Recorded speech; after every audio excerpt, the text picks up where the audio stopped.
Hey viewers, Tanvi this side.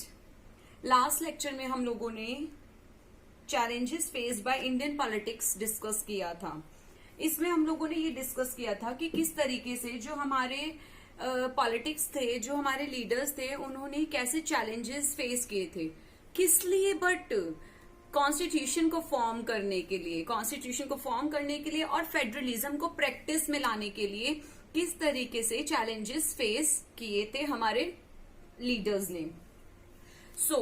आज का हमारा टॉपिक है सेंटर स्टेट रिलेशंस।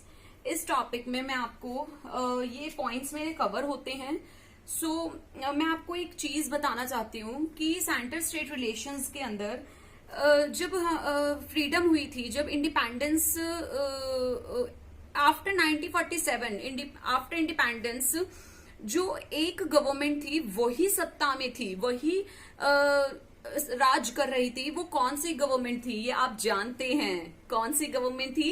कांग्रेस सरकार। कांग्रेस की गवर्नमेंट जो थी वो सेंटर में भी थी और वो स्टेट में भी थी, बट आज तो नहीं है। ये पॉइंट्स मेरे कवर होते हैं इसमें। After 1947 India had a some ruling party for a long period of time. Same ruling party थी बहुत लंबे समय तक। Second point, sometimes the powers of the state government were undermined by the central government. Third point, after 1989 due to multi party system coalition government was formed. After 1989 के बाद से multi party system ने कोalition government form की थी। कोalition का मतलब क्या होता है? यहाँ पर ये जो वर्ड है कोalition, इसका मतलब ये होता है कि गठबंधन की सरकार। तो गठबंधन की सरकार बनी थी। This made India a strong federal country, और इसी की वजह से इंडिया जो थी एक स्ट्रॉन्ग फेडरल कंट्री बन गई थी। तो मैं आपको इसी पॉइंट से यही बताना चाहती हूँ। अब डिसेंट्रलाइजेशन, अब का टॉपिक डिसेंट्रलाइजेशन। नाउ डिसेंट्रलाइजेशन क्या होता है? सेंट्रलाइजेशन वर्ड होता है, एक होता है डिसेंट्रलाइजेशन। डिसेंट्रलाइजेशन क्या होता है? जहां सारी पावर सेंट्रल के पास नहीं होती, राइट? सेंट्रलाइजेशन में सारी पावर जो है एक ही सरकार के पास होती है, सेंट्रल में होती है। बट डिसेंट्रलाइजेशन में ऐसा नहीं होता। मैंने आपको डेफिनेशन यहाँ लिखी है। When power is taken away from the central and the state government and given to local government, it is called decentralisation. It means जो पावर्स होती हैं वो सेंट्रल और स्टेट गवर्नमेंट से लेकर लोकल गवर्नमेंट को दे दी जाती हैं। That is called decentralisation. हमारी जो इंडिया के अंदर दो जो गवर्नमेंट थी, वो सिर्फ और सिर्फ दो गवर्नमेंट से काम नहीं चल सकता था। इस रीजन से लोकल गवर्नमेंट को भी फॉर्म करना पड़ा। मैंने आपको लास्ट लेक्चर में ये बताया था कि तीन तरीके के गवर्नमेंट होती है, सेंट्रल गवर्नमेंट, स्टेट गवर्नमेंट और पंचायत। तो आज हम वही डिस्कस करेंगे। तो सबसे पहले आपका डिसेंट्रलाइजेशन की मैंने आपको डेफिनेशन बताई। इसके बाद जो डिसेंट्रलाइजेशन थी ये बहुत स्टार्टिंग में नहीं चल पाई।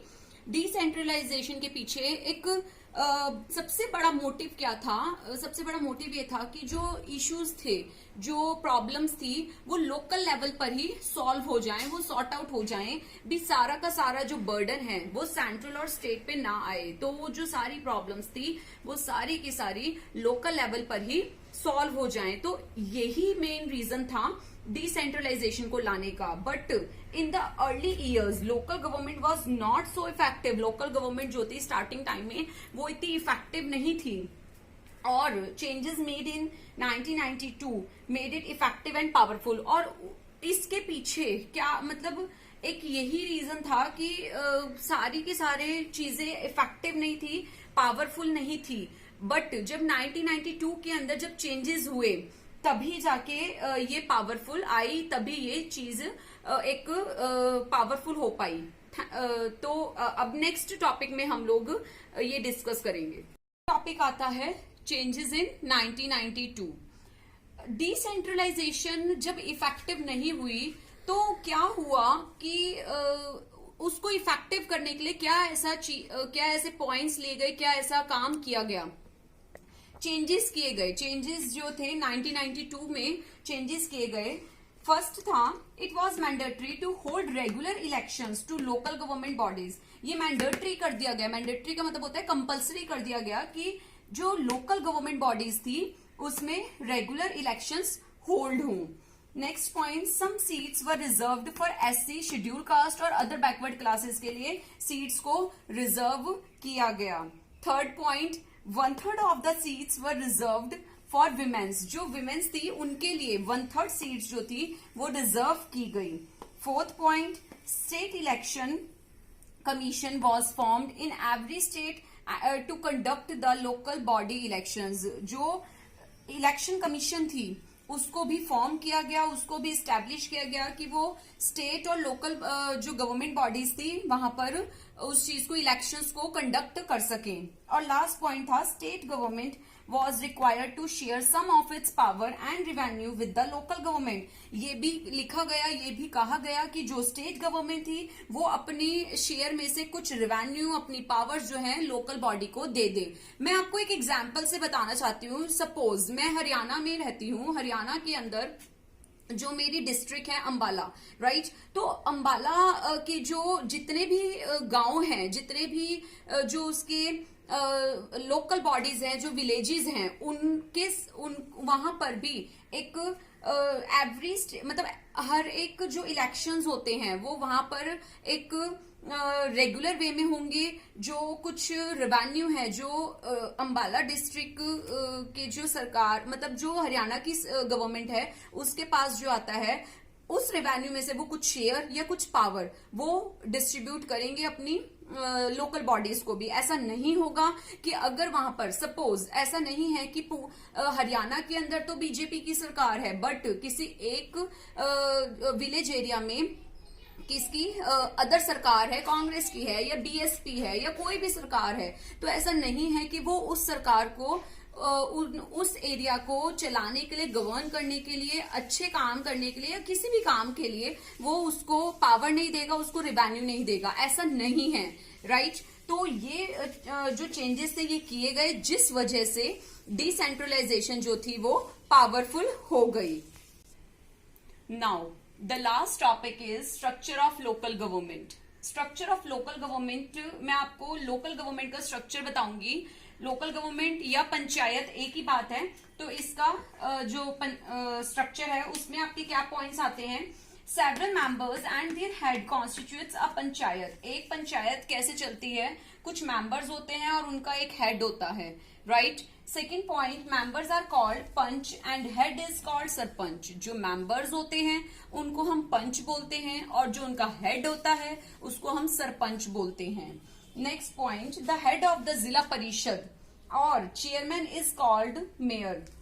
जो जिला परिषद का जो हेड होता है या चेयरमैन होता है उसको हम मेयर बोलते हैं, right. He exercise the powers of the local government. और वही जो होता है वो लोकल गवर्नमेंट की जो एक्सरसाइजेज होती हैं, जो एक्टिविटीज होती हैं उसको गवर्न करता है। मैंने इसको बड़े इजी वे में आपको एक फ्लो चार्ट के जरिए समझाने की कोशिश की है, जहां देखिए ना कि जो ग्राम पंचायत हैं, ये जो ग्राम पंचायत हैं, ये ग्राम पंचायत मिलकर पंचायत समिति बनाती हैं और एक जिले की जो एक डिस्ट्रिक्ट होता है उसमें जो सारी पंचायत होती हैं वो पंचायत मिलकर पंचायत समिति बनती है और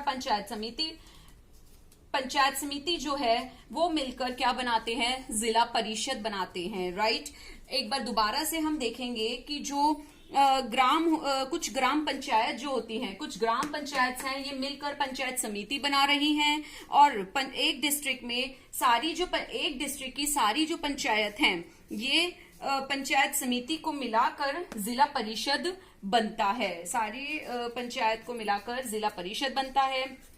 और मैंने आपको बताया कि जो हेड होता है पंचों का हेड सरपंच होगा और जो लोकल बॉडीज को गवर्न करेगा वो मेयर होगा, राइट। तो ये सब चीजें मैंने आपको बताई कि लोकल गवर्नमेंट का कैसे स्ट्रक्चर है।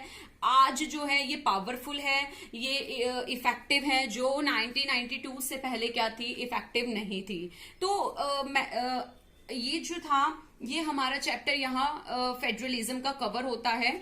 बट इसके बाद में आपको दोबारा से एक रिवीजन करते हैं हम लोग कि हमने स्टार्टिंग में क्या क्या पढ़ा था।